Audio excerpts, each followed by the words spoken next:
बिस्मिल्लाहिर्रहमानिर्रहीम अल्लाहुम्मा सल्ली अला मोहम्मद व आले मोहम्मद। अस्सलाम वालेकुम। एस्ट्रोलॉजी की क्लास के साथ हाज़िर हूँ। आज की क्लास से पहले इम्पॉर्टेंट अनाउंसमेंट। पहले पिछले लेक्चर में मैंने ये बताया था कि हमारा जो सेशन है जून से आगे अब दिसंबर तक चल रहा है, क्योंकि मेरी जो अवेलेबिलिटी है वो सिर्फ दिसंबर तक है, जो कि आप लोगों की बहुत सारी क्वेरीज़ आ रही थी कि इसको आगे कंटिन्यू किया जाए। और मैं कोशिश कर रहा हूँ कि एक क्लास में मैं डबल लेक्चर दे रहा हूँ कि हम दो जो लेक्चर्स हैं उनको पढ़ रहे हैं, ताकि आप लोग ज़्यादा से ज़्यादा सीख सकें। जो लोग इसको मज़ीद आगे कंटिन्यू करना चाहते हैं वो ऑफिस से रब्ता करके अपना इंटरेस्ट या आगे करना चाहें, अपनी अवेलेबिलिटी वो आप बता सकते हैं। आज का हमारा जो मौजू है इसमें नंबर 3 जहाँ पर लिखा हुआ है जेमिनी असेंडेंट का जायचा आप लोगों के सामने है। पिछला लेक्चर हमारा था कि जिसमें हमने लगन का जो लॉर्ड था मरकरी उसको हमने पढ़ा था। आज हम लोग पढ़ने जा रहे हैं नंबर 4 जहाँ पर लिखा हुआ है 4 का मतलब है कैंसर के दूसरा घर, सेकंड हाउस के दूसरे घर का मालिक कमर तमाम घरों में क्या असरात देगा। इस हवाले से हम डिस्कस करेंगे कि second Lord in all houses in Gemini ascendant आज हम लोग पढ़ेंगे। मून के पास इस वक्त दूसरा घर है और मून की और मरकरी की आपस में दोस्ती नहीं है। मून मरकरी के लिए एक एंटी है। मरकरी के लिए 2 प्लैनेट एंटी होते हैं, एक मून है और एक मार्स है। बाकी सब के साथ इंक्लूडिंग राहु केतु इसकी सब के साथ दोस्ती है। इसको हम बड़ा घुन्ना स्यारा भी कहते हैं कि ये जहाँ जाता है हर किसी के साथ मिल जाता है, लेकिन नहीं मिलता तो कमर और मरीख के साथ इसकी बस नहीं बन पाती। ये बिल्कुल ऐसे ही है कि मरकरी एक तरह का निज़ाम शमसी में एक मुंशी का किरदार इसका है। इसके पास ये चार्टर्ड अकाउंटेंट है, एक तरह का हिसाब किताब है इसके पास। और कमर जो है वो शहज़ादा सलीम है, जो पैसे इतने ज़ाया करता है और ये इसको अच्छा नहीं लगता कि ये फजूल खर्ची वो करे। और मरीख जो है वो सिपा सालार है, उसको अच्छा नहीं लगता कि बिला वजह के जंगो जदल के ऊपर भी पैसा खर्च होता रहे। तो मरकरी का हिसाब किताब डिस्टर्ब हो जाता है। ये मैं सिर्फ समझाने के लिए आपको बता रहा हूँ। तो मरकरी के लिए मून एक एंटी प्लैनेट है और इस पूरे के पूरे जायचे के अंदर मून जो है वो जहाँ जाएगा, जहाँ बैठेगा, जहाँ देखेगा ख़राबियाँ ही पैदा करेगा। उसके अलावा इसका इस जायचे में और कोई काम नहीं है, सिवाय 1-2 जगह के ऊपर। वो कौन कौन सी जगह हैं उन्हीं को हमने डिस्कस करना है। मून अगर आकर बैठ जाता है जायचे के पहले ही घर में। अब पहले घर की खुसूसियात आप लोग देखें क्या हैं। मून की खुसूसियत क्या है? मून के पास खूबसूरती भी होती है। मून सेंसिटिव प्लैनेट है, हसास होता है कि साहिब जायचा को बहुत ज़्यादा इसने खूबसूरत तो बना दिया लेकिन बहुत ज़्यादा सेंसिटिव भी कर दिया उसने, कि छोटी छोटी चीज़ को लेकर उसके मिजाज में, उसकी तबीयत के अंदर सेंसिटिवनेस आ जाएगी। अगर उसने अपने बाल ब्रश किए हैं, मेरे तो सर पे नहीं है, कि अगर एक भी बाल उसका आगे आ गया वो फिर जाएगा, फिर जाके बाल सेट कर कि छोटी छोटी चीज़ को लेकर बहुत ज़्यादा सेंसिटिव हो जाएगा। अपनी पर्सनालिटी को, अपने मिजाज को, कि उसके अगर शर्ट का बटन टूट गया तो वो उस महफिल से ही उठ के चला जाएगा, चाहे उसकी अपनी शादी ही क्यों ना हो रही हो। वो कहेगा ये अपनी अना का मसला बना लेगा उसको। और यहाँ से मून जब डालेगा 7वीं नज़र बिल्कुल सामने 7वें घर पे, तो लाइफ पार्टनर, शादीशुदा ज़िंदगी, पार्टनरशिप, इसके अंदर भी उस तमाम हसासियत को पैदा करेगा कि पार्टनर के साथ छोटी छोटी बात के ऊपर तल्ख कलामी हो सकती है। आया कहाँ से? अब बोलने के घर से, कि छोटी छोटी बात के ऊपर उससे हिसाब किताब भी ले सकता है। अपनी शरीक हयात से छोटी छोटी चीज़ें, कि मेरा तौलिया नहीं मिल रहा, मुझे खाना नहीं टाइम पे मिल रहा, ये नहीं हो रहा, वो नहीं हो रहा, कि इतनी छोटी छोटी बातें जो आम नॉर्मल रूटीन में बंदे को इग्नोर करनी चाहिए। लेकिन मून अगर यहाँ पर थोड़ा सा भी डिग्री वाइज ताकत में हुआ, या मून की दशा अंतरदशा चल पड़ी, मून की दशा 10 साल के ऊपर होती है, 10 साल की दशा होती है, तो अगर इसकी दशा अंतरदशा चल पड़ी तो मून खराबियां पैदा करेगा उस पूरे 10 साल के अरसे में, जहाँ जहाँ पर भी बैठा होगा। मून अगर आकर बैठ जाता है जायचे के दूसरे घर में, अपने ही घर में आकर बैठ गया। अब यहाँ पर मून अपने घर के अंदर कोई ख़राबी नहीं पैदा करेगा। अपने घर में उसको पैसा भी देगा, उसकी गुफ्तगू बड़ी मीठी होगी, ख़ानदान के साथ उसका बड़ा प्यार मोहब्बत होगा। सारी चीज़ों को जिनका ताल्लुक़ दूसरे घर से है, क्योंकि अपने घर में आ गया, ओन साइन कि आप लोग भी जब सोना हो या अपने घर में हो तो आप लोग की कोशिश होती है कि हम अपने घर में सुकून से रहें, हम अपने घर में ख़राबी ना पैदा करें। यहाँ पर मून आपको फ़ायदा देता है, लेकिन जब उसकी नज़र पड़ती है 7वें 8वें घर में तो वो मुश्किलात भी देगा, साथ साथ मुश्किलात भी देगा। अपने घर में ठीक है, लेकिन जहाँ देख रहा है तो किसी न किसी चीज़ में मुश्किलात ज़रूर पैदा करेगा। आगे बढ़ते हैं ज़ायचे के तीसरे घर में। तीसरे घर में कमर की पोजीशन, यहाँ भी मेहनत बढ़ा दी, छोटे बहन भाइयों की ज़िम्मेदारी बढ़ा दी, जो कमाया ख़ानदान को दे दिया, जो कमाया छोटे बहन भाइयों को दे दिया। पैसे का मालिक है कि हर काम के लिए उसको एक पूरे चक्कर से, वो एक अपने अक्सर गांव में देखा होगा, कोल्हू का बैल होता है, वो सारा दिन गोल गोल घूमता रहता है और शाम को वहीं पे आके रुकता है जहाँ से उसने आगाज़ किया होता है। कि अपनी तरफ से तो बड़ी मेहनत करता है सारा दिन, लेकिन अगले दिन फिर वहीं से आगाज़ जहाँ से उसने कल शुरू किया था, कि आगे मेहनत बहुत ज़्यादा, फजूल के सफ़र, कि किसी से पेमेंट लेनी है, बजाय इसके कि आपने किसी पे कोई एहसान किया वो आके ख़ुद दे दे, नहीं, इस पोजीशन में आपको भागना पड़ेगा उसके पीछे कि भाई मेरे पैसे तो वापस कर दो, 6 चक्कर लगा लिए, मेरे पैसे वापस कर दो, मेरी चीज़ें वापस कर दो, मैंने तो एहसान किया था। वो एहसान करके फंस जाएगा। यहाँ से इसकी 7वीं नज़र पड़ी ज़ायचे के 9वें घर में। वालिद से प्रॉब्लम, बैरून मुल्क सफ़र में प्रॉब्लम, मज़हब के हवाले से प्रॉब्लम, नींद का प्रॉब्लम, इन तमाम चीज़ों को ये पैदा करेगा। मून आकर बैठ जाता है ज़ायचे के चौथे घर में। चौथे घर में मून की पोजीशन, अब यहाँ पर मून को डायरेक्शनल स्ट्रेंथ मिलती है, यानी दिशा बली हो जाता है।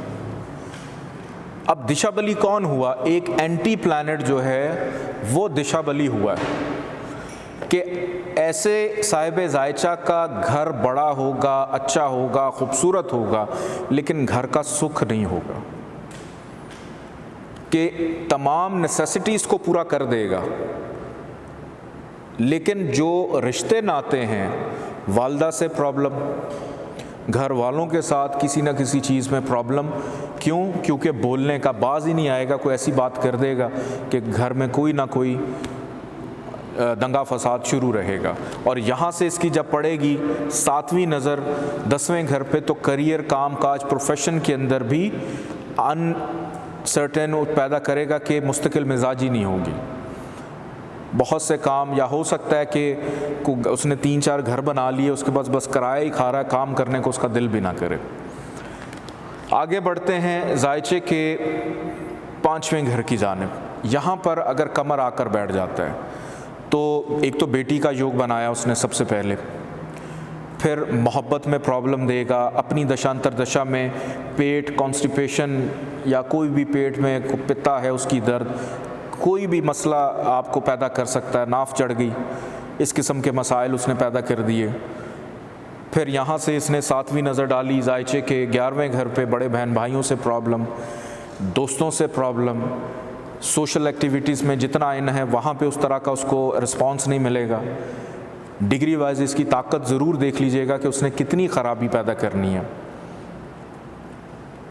मून आकर बैठ जाता है ज़ायचे के 6ठे घर में, तो यहाँ पर मून एक तो घर नहस, ऊपर से हबूत का, नीच का हो गया, डिबिलिटेशन, बाउंड हो गया बुरे के, सारी ज़िंदगी पैसा जोड़ ही नहीं सका, कर्ज के बोझ तले दबा रहा। अब यहाँ पर एक चीज़ समझने की कोशिश करें। लोग ये समझते हैं कि एक इंसान अक्लमंद हो तो वो पैसा भी कमा सकता है। अब यहाँ पर एक चीज़ देखें, मरकरी अगर बैठा हो 5वें घर में और मून आकर बैठ जाए जायचे के 6ठे घर में, कि इंसान अक्लमंद भी है या उसको भदर नाम का पंच महापुरुष योग मिला हुआ है, लेकिन खाना माल जाकर बैठ गया कर्ज के घर में, कि यहाँ पर ज़हीन बहुत है लेकिन जहानत और पैसा ये दोनों चीज़ें अलग अलग हैं। कि कर्ज, एक कर्ज को उतारने के लिए दूसरा कर्ज, उसको उतारने के लिए तीसरा कर्ज, उसको उतारने के लिए चौथा कर्ज, के इसी तरह ही सिलसिला उसका चलता रहेगा। नौकरी मिलने में प्रॉब्लम, कानूनी मामलात में प्रॉब्लम, मुलाजमीन से प्रॉब्लम, घर में को पालतू जानवर रखा, 6ठा घर पालतू जानवर का भी होता है, रखा मर गया, बीमार हो गया, खुद बीमार रहना शुरू हो गया, लुकनत की प्रॉब्लम, बोलने में मसला क्योंकि दूसरे घर का मालिक है, लेट बोलेगा या ज़ुबान पे उसको छाले बहुत निकल आएंगे, कोई ना कोई मसला रहेगा, कोई ना कोई बीमारी उसको रहेगी उसके जॉस से रिलेटेड। तो यहाँ पर इतना ज़्यादा मून ख़राब होता है कि उसने इस घर को भी ख़राब किया, इधर भी ख़राबी एक्टिव कर दी, और यहाँ से उसने 7वीं नज़र डाली 12वें घर पे, तो ख़र्चा, अलहदगी, तन्हाई, जुदाई, जेल यात्रा, सब कुछ वो दे रहा है, ख़राबियाँ जिनका ताल्लुक़, और उसी ताकत से दे रहा है जिस ताकत पे यहाँ पर जिस डिग्री से बैठा होगा। ये मत सोचिएगा कि यहाँ से सिर्फ देख रहा है तो समझे उसी ताकत से देख रहा है जो डिग्री यहाँ पर लेकर बैठा हुआ है। आगे बढ़ते हैं जायचे के 7वें घर की जानिब। मून अगर आकर बैठ जाता है 7वें घर में, यहाँ पर मून की प्लेसमेंट साहिब जायचा का जो भी शरीक हयात होगा, एक तो वो खूबसूरत बहुत होगा, बहुत खूबसूरत होगा। एक वीनस और एक मून ये दोनों 7th हाउस में हों तो लड़का है तो उसको बीवी बड़ी खूबसूरत मिलती है, लड़की है तो उसको शौहर बड़ा खूबसूरत मिलता है। लेकिन बीवी या शौहर जो भी मिला उसके पाँव में कोई ना कोई खुजली ज़रूर होगी, एक जगह टिक के बैठता नहीं होगा। कि अभी आप बात कर रहे हैं, उसने उठा 10 मिनट बाद चक्कर लगाए फिर आके बैठ गया। क्यों? मून की खुसूसियत उसमें आ गई, बेसब्रापन, हसास, सेंसिटिव। आप मजाक कर रहे हैं और पता चले कि जो आगे आपका शरीक हयात है उसका इतना बड़ा मुंह सूज गया कि उसने आपको अंडरस्टैंड ही नहीं किया। लोग मेरे बारे में क्या कहेंगे, क्या सोचेंगे, मैं अच्छा लग रहा हूँ या अच्छी लग रही हूँ, बुरा लग रहा हूँ या बुरी लग रही हूँ। तो इन चीज़ों को उसने आपके जो लाइफ पार्टनर है उसके अंदर मुंतकिल कर दिया। पार्टनरशिप में प्रॉब्लम्स देगा, डेली वेजेस में प्रॉब्लम्स देगा, सेकंड चाइल्ड है उसमें प्रॉब्लम दे सकता है। फिर आपके मद्दे मुकाबिल जितने भी अफराद हों, फॉर एग्ज़ाम्पल कोई भी आया आपसे गुफ्तगू करने के लिए आया कि लोग आपको प्रॉपरली अंडरस्टैंड ही नहीं कर पाएंगे मून की ख़राबी की वजह से। तो एंटी प्लैनेट की डेफिनेशन ये होती है कि उसने जहाँ जाना है, जहाँ बैठना है, देखना है, वहाँ ख़राबियों को एक्टिव करना है। और अगर कोई एंटी प्लैनेट हो और वो डिग्री वाइज कम हो, उतना ही अच्छा होता है, उतना बेहतर है। मून आकर बैठ गया जायचे के 8वें घर में। यहाँ पर मून ख़राब था लेकिन नहस घर में चला गया कि ना ससुराल से बन रही है, ना घर ख़ानदान से बन रही है, ना पैसा इकट्ठा हो रहा है हर काम में, कि अभी काम शुरू ही नहीं किया, कि अभी बुनियाद ही नहीं रखी तो बरसात शुरू हो गई, कि काम के आगाज़ से पहले ही प्रॉब्लम। फिर इंसान डरपोक हो जाता है, शर्मीला। जमनाय असेंडेंट वालों का मून अगर 8वें घर में हो तो ऐसा शख्स बहुत शर्मीला होता है, शाय होता है, गुफ्तगू करने से पहले घबराता है कि पता नहीं मेरे बारे में क्या कहेंगे, और जब बोलेगा तो एकदम से भिड़ंगा सा बोलेगा कि लोग कहेंगे इसको क्या हुआ। मतलब ये कि वो अपने अंदर बड़ा कुछ छुपा के बैठा होगा। तो ये चीज़ यहाँ ख़राब, यहाँ से इसने नज़र डाली अपने घर को, लेकिन ख़राब जगह से डाल रहा है तो अपने घर को भी कोई फ़ायदा नहीं देगा। मून आकर बैठ जाता है जायचे के 9वें घर में। यहाँ पर बैठा हुआ मून वालिद से प्रॉब्लम को पैदा करेगा, बैरून मुल्क सफ़र में, आला तालीम में, एंटी प्लानट है। लेकिन एक चीज़ यहाँ पर अच्छी ज़रूर कर देगा क्योंकि पैसे के घर का मालिक है, वालिद के घर में जाकर बैठा है, तो इसकी पैदाइश के बाद इसके वालिद को कहीं ना कहीं से फाइनेंशियल बेनिफिट ज़रूर दिलवाएगा, पैसा ज़रूर। चाहे वालिद को अभी छोटा है ना, पैदा हुआ अभी, तो उसने बड़े होना है, उसका मिजाज समझना है, फिर कहीं जाके उसकी शादी होगी तो पता चला बीवी को लेकर निकल गया, लेकिन जब उसकी पैदाइश हुई तो वालिद को चार चांद लग जाएंगे, क्योंकि फाइनेंस का मालिक बाप के घर में, कि उसको जो मिलना था वो पहले उसके बाप के पास जाएगा, फिर उसके पास आगे आएगा। ये सिचुएशन है। और यहाँ से डालेगा मून सातवीं नज़र तीसरे घर पे, तो मेहनत ज़्यादा करनी पड़ेगी। एक चीज़ हमेशा याद रखिएगा कि जब भी आप किसी का जायचा पढ़ रहे हों, पहला पॉइंट ये भी होता है कि आपने देखना है कि वो बच्चा पैदा किसके घर में हो रहा है, वो अमीर है, मिडिल क्लास है, लो क्लास है, किसके घर में पैदा हो रहा है। वहाँ से उसका जायचा आप देखना शुरू करेंगे कि वो लेकर क्या पैदा हुआ है, विरासत में क्या लेकर पैदा हुआ है, कि पैदा होते साथ ही उसके हाथ में कोई आईफोन आएगा जिस पे वो बैठा कार्टून देखेगा, या उसके हाथों पे वो स्टिक पड़ेगी जो बच्चों को पड़ती है, या उसे मार पड़ेगी, क्योंकि उसके घर में ना कोई आईफोन है ना टैबलेट है। तो वहाँ से आप उसका जायचा देखना शुरू करेंगे कि वो लेकर क्या पैदा हो रहा है। जब एक इंसान प्रैक्टिकली अपनी ज़िंदगी में आता है कि वालिद ने उसका बड़ा ख्याल रखा, माँ बाप ने रखा, बड़े बहन भाइयों ने रखा, लेकिन अब उसने ख़ुद से नौकरी करनी है। मेरे पास बहुत सारे केसेस आते हैं जिसमें वालिदैन का बहुत बड़ा नाम होता है, लेकिन औलाद लकीर की फ़कीर और निकम्मे, कि जब वो ख़ुद प्रैक्टिकल लाइफ में आते हैं तो अपने वालिदैन का नाम आगे कैरी नहीं कर पाते। क्यों? क्योंकि उनके अपने इनफरादी जायचे में ख़राबी होती है। जब तक उनके ज़ेरे साया थे, जैसे कि इस पोजीशन पे, तो बहुत अच्छे चल रहे थे। जैसे ही वो साया हटा, ख़ुद समझदार हुए, तो ख़राबियाँ उस वक्त एक्टिव होना शुरू हो जाती हैं। अगर आपके जायचे में ख़राबी है और अगर आपको ये लगता है कि जी जब बड़े होंगे तब कहीं जाके देखेंगे, तो जो ख़राबियाँ हैं वो छोटी उम्र में आपके वालिदैन या बड़े बुज़ुर्ग उसको कवर कर लेते हैं, लेकिन कहीं ना कहीं वो ख़राबी मुंतकिल भी हो रही होती है, ख़राबी मुंतकिल भी हो रही होती है, और अच्छाई भी मुंतकिल हो रही होती है। और यहाँ से अब हम आगे बढ़ते हैं 10वें घर की जानिब, के मून अगर आकर बैठ जाता है जायचे के 10वें घर में, यहाँ पर बैठा हुआ मून काम काज, करियर, प्रोफेशन के अंदर कभी भी स्टेबिलिटी पैदा नहीं करेगा। ऐसे बंदे के पास पैसा तो होगा जो अपने काम पे लगाएगा, लेकिन काम बार बार तब्दील करता रहेगा, गैर मुस्तकिल मिजाजी होगी उसके काम में। एक काम शुरू किया, उसमें फ़ायदा नहीं हुआ, चलें दूसरा कर लेते हैं, दूसरा किया, चले तीसरा कर लेते हैं, उसको छोड़े जी चौथा कर लेते हैं, कि ज़िंदगी में दर्जनों काम चेंज करेगा, दर्जनों, उससे भी ज़्यादा हो सकते हैं, मैं थोड़े बता रहा हूँ। और यहाँ से इसकी जब पड़ेगी 7वीं नज़र चौथे घर पे, तो चौथे घर से रिलेटेड चीज़ों को भी डिस्टर्ब करेगा। आगे बढ़ते हैं जायचे के 11वें घर की जानिब, के अगर 11वें घर में मून आकर बैठ जाता है, जिस तरह से मैंने आपको बताया था कि केंद्र का मालिक मोल तरकोन में चला जाए और मोल तरकोन का मालिक केंद्र में आकर बैठ जाए और वो हबूत का ना हो, तो ये बहुत अच्छा योग बनता है।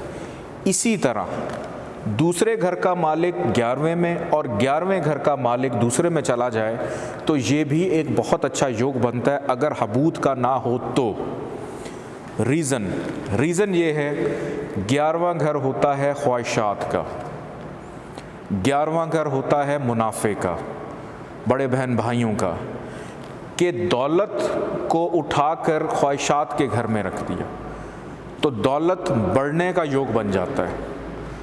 अब मून यहाँ पर जितना मर्जी उसके लिए ख़राब हो, लेकिन दौलत उसको ज़रूर देगा, क्योंकि मुनाफे के घर में बैठा हुआ, जाके मुनाफे के घर में बैठा हुआ है। और मून का दोस्त भी है, मून के दोस्त का घर है मार्स का, कि मुनाफे के घर में बैठा है। अगर मार्स यहाँ पर आकर बैठ जाता है तो यहाँ पर मार्स को हबूत मिलता है। मार्स अगर कैंसर में चला जाए, इस जायचे में मार्स का दूसरे में आना ख़राब हो जाता है, लेकिन अगर मून वहाँ पर चला जाता है तो मून बहुत अच्छा होता है। कि उसको पैसा भी देगा, मुनाफा भी देगा, सियासत में भी जा सकता है, सोशल एक्टिविटीज़ उसकी बड़ी हो सकती हैं, लेकिन एक ख़राबी ज़रूर देगा कि उसको कोई ना कोई छोटी मोटी बीमारी ज़रूर रहेगी। बड़े बहन भाइयों से भी उसको फ़ायदा मिल सकता है, क्योंकि मुनाफा किसी भी सूरत में मिलना है उसको, वो पैसा जो उसको मिलना है वो किसी भी सूरत में उसको मिलना है, और वो बैठा ही फ़ायदे के घर में हुआ जाके। यहाँ पर एंटी प्लैनेट बस एक काम करेगा कि उसको छोटी मोटी कोई ना कोई बीमारी बस दे देगा। आगे बढ़ते हैं जायचे के 12वें घर की जानिब। यहाँ पर मून को शर्फ मिलता है, नंबर 2 यानी टॉरस में इसको शर्फ मिलता है। अब शर्फ मिल रहा है एक एंटी प्लैनेट को, और वो भी मिल रहा है नहस घर में जाके। तो मून के लिए ये शर्फ किसी काम का नहीं है, क्योंकि शर्फ किसको मिला? खर्चे को। शर्फ किसको मिला? अलहदगी को। शर्फ किसको मिल रहा है? जेल को, कैदोबंद को। शर्फ किसको मिल रहा है? हासदीन को, कि वो चीज़ें ताकत में आ रही हैं। तो यहाँ पर बैठा हुआ मून और उसका शर्फ किसी काम का नहीं है कि अगर आपको कोई कह देता है कि आप अपने पैसे को बेहतर करने के लिए मून शर्फ का है, आप उसका कोई नगीना लेकर पहन लें, तो पैसे तो नहीं आएंगे, लेकिन आपको या तो जेल जाना पड़ जाएगा, या हॉस्पिटल जाना पड़ जाएगा, या आपको दूसरों से दूर अलहदा किसी जंगल में मजजूब की ज़िंदगी गुजारनी पड़ेगी कि दरख्तों से फिर बातें करेंगे। बोलने का सहारा है, दरख्तों से बातें करते रहे, चिड़ियों से, परिंदों से। कुछ लोग मैंने देखे हैं जो पौधों से भी बातें करते हैं। तो ये फिर वो कंडीशन बन जाती है। और यहाँ से इसने डाली 7वीं नज़र जायचे के 6ठे घर में। तो बीमारी है, कर्ज़ है, परेशानी है, मायूसी है, ख़ानदान के लड़ाई झगड़े हैं, उन तमाम चीज़ों को एक्टिव करेगा। इस पूरे के पूरे जायचे के अंदर मून का स्टोन पहनने का कोई कॉन्सेप्ट नहीं है, पूरे के पूरे जायचे में, कि अगर आप मून को एक्टिव करना चाहेंगे तो अपने जायचे को देखते हुए, जायचे को देखते हुए ये ज़रूर देखिएगा कि आपने एक एंटी प्लैनेट को एक्टिव कर दिया है। एंटी प्लैनेट जिसने ख़राबियाँ देनी हैं। फॉर एग्ज़ाम्पल मून अगर यहाँ पर बैठा हुआ है अपने ही घर में, और मैंने कहा कि अपने घर में ख़राबी नहीं देगा, आपके पास पैसे थोड़े आ रहे हैं, यहाँ पे उसकी डिग्री कम है, तो आपने उसका स्टोन पहन लिया। और स्टोन कौन सा है इसका? मून का सफ़ेद मोती यानी वाइट पर्ल या दुर नजफ़, मून स्टोन उसको इंग्लिश में कहते हैं, वो भी आप पहन सकते हैं। लेकिन इस कंडीशन में आप अगर इसको ताकत देते हैं तो ये ज़रूर देखें कि यहाँ से ये 7वीं नज़र इधर भी डाल रहा है, साथ साथ तकलीफ़ों को भी एक्टिवेट कर देगा वो। तो इस जायचे के अंदर सिर्फ उस वक्त आप मून का स्टोन पहनेंगे जब मून कम्बस्ट होगा, यानी गुरूबियत का शिकार होगा। अदरवाइज़ मून का स्टोन पहनना इस पूरे के पूरे जायचे में कहीं पे भी एप्लीकेबल या दुरुस्त नहीं होता, वो ख़राबियाँ देता है। अनलेस और अनटिल आपकी कोई ना कोई नीड या कोई ज़रूरत हो जो वक्ती तौर पे हो, कोई उसकी दशा चल रही है, आपका कोई बड़ा इम्पॉर्टेंट काम है जो आपने करना है, आपको पैसा चाहिए, फेम चाहिए, घर बनाना है, कोई इन्वेस्ट करनी है, कोई दोस्त रूठ के चला गया है, किसी से मोहब्बत हो गई है, शादी में रुकावट आ रही है, मून अगर 7वें में है, या कोई ऐसा काम टेम्परेरी तौर के ऊपर, वो भी किसी एक्सपर्ट से पूछ कर या ख़ुद आप लोग उसको देख कर उसकी दशा अगर कोई चल रही है उस ख़ास मकसद के तहत करने के लिए, तो आप उसको उस टाइम पर बस लेकर पहनेंगे। ऑल द टाइम कैरी करेंगे तो चूँकि बोलने का मालिक है, जब पहनेंगे तो आपकी किसी ना किसी से बहस हो जाएगी, लड़ाई नहीं होगी, बहस हो जाएगी, बहस हो जाएगी। तो आपने उस वक्त इसमें पहनना है जब आपको उसकी ज़रूरत हो। अदरवाइज़ कोई कॉन्सेप्ट नहीं है इस जायचे के अंदर इसका जो सफ़ेद मोती है पहनने का। आज का टिप ऑफ द डे मैं आप लोगों को देता चलूँ कि अक्सर मेरे पास लोग आते हैं जो ये कहते हैं हमें डिप्रेशन है, परेशानी है, ऑल द टाइम छोटी छोटी चीज़ों को लेकर फ़िक्रमंद रहते हैं, परेशान रहते हैं कि सुबह उठे और ये कहा कि अब आज का दिन कैसे हम लोग गुजारें, कहीं मेरा शौहर ना बुरा मना जाए, मेरे सास ससुर ना बुरा मना जाए, मेरे बच्चों का क्या होगा, कि जहन पर हर वक्त कोई ना कोई काम की टेंशन डिप्रेशन सवार रहता है, जो आपके मिजाज के अंदर सेंसिटिविटी को बहुत ज़्यादा बढ़ा दे, सेंसिटिविटी को बहुत ज़्यादा एक्टिव कर दे, कि छोटी छोटी चीज़ को लेकर आपके अंदर एक ऐसी नेचर आप लोगों की बन जाए कि आपको सेंसिटिव का खिताब मिल जाए। तो कोशिश किया करें कि एवरी मंडे पीर वाले दिन आप दूध का या पानी का सदका जो है वो आप ज़्यादा से ज़्यादा अपना निकाला करें, जिसका ताल्लुक़ कमर के साथ यानी मून के साथ है। तो मून के सदक़ात आप लोग जितने ज़्यादा देंगे उतना ज़्यादा आप लोगों के लिए बेहतर होगा। लेकिन इसका जो दिन है वो सिर्फ़ और सिर्फ मंडे का दिन होता है। अपना ख्याल रखिएगा। अल्लाह हाफ़िज़।